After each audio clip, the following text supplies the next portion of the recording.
This is Benjamin Gordon, and I'm with you from Boston University.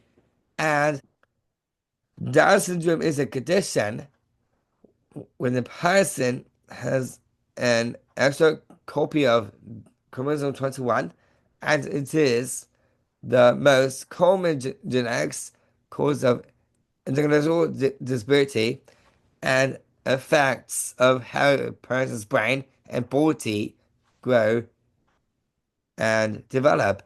So today, with Down syndrome, are living longer, which this means it, this critical to improve health and support a quality of life.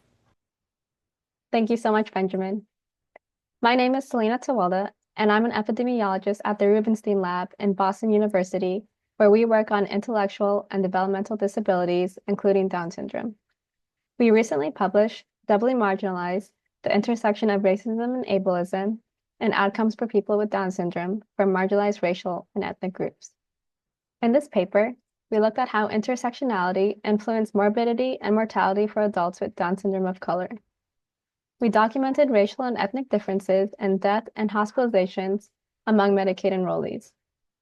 Our sample consisted of 119,000 adults with Down syndrome and 3.2 million adults without intellectual disability from 2011 to 2019. We calculated age-adjusted mortality and hospitalization rates by racial and ethnic group among those with Down syndrome. We examined additive interaction between Down syndrome and racial and ethnic group on mortality and hospitalization rates. Our results showed adults with Down syndrome from marginalized racial and ethnic groups were at increased risk of hospitalization, but had similar mortality rates before age 45 compared to white peers with Down syndrome. Our study was limited by relying on racial and ethnic group as proxies for racism and ableism, as well as lacking individual or community level metrics that could reveal more specific subgroup inequities.